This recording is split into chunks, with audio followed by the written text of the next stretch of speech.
Hi friends, ఈ వీడియోలో కొత్త ఏటీఎం కార్డ్కి పిన్ ఎలా జనరేట్ చేయాలో స్టెప్ బై స్టెప్ ఎక్స్ప్లెయిన్ చేశాను.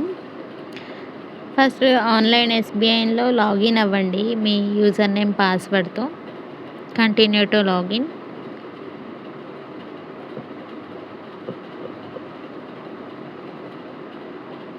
ఇక్కడ మీ user name, password and captcha enter చేయండి. మీ యూజర్ నేమ్ ఇక్కడ క్యాప్చా వస్తుంది కదా, అది ఎంటర్ చేయండి. లాగిన్ అయ్యాక ఓటీపీతో సబ్మిట్ చేయండి. నెక్స్ట్ పేజ్ అనేది ఓపెన్ అయింది కదా,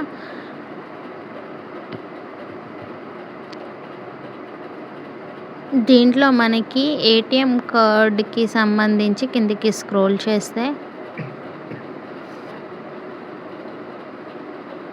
ఇక్కడ క్రెడిట్ కార్డ్స్, డెబిట్ కార్డ్స్ చూపిస్తుంది కదా, అక్కడ డెబిట్ కార్డ్ మీద క్లిక్ చేయండి. ఇక్కడ మీకు కార్డ్ మీది ఏదైతే కార్డుకి పిన్ జనరేట్ చేయాలో అది సెలెక్ట్ చేసుకోండి. చేశాక ఇక్కడ temporary block, permanent block and reset pin అని చూపిస్తుంది. అక్కడ సెట్ పిన్ దగ్గర క్లిక్ చేయండి. అక్కడ 4 డిజిట్ ఏదైతే మీరు పెట్టాలనుకుంటున్నారో పిన్, ఆ పిన్ అనేది ఇక్కడ సెట్ చేసుకోండి. 4 డిజిట్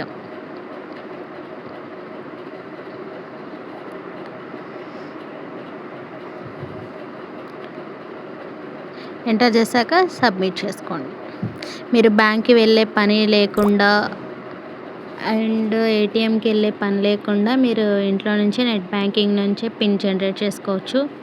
వీడియో నచ్చినట్లయితే లైక్ అండ్ షేర్, సబ్స్క్రైబ్ చేయండి ఫ్రెండ్స్. Thank you.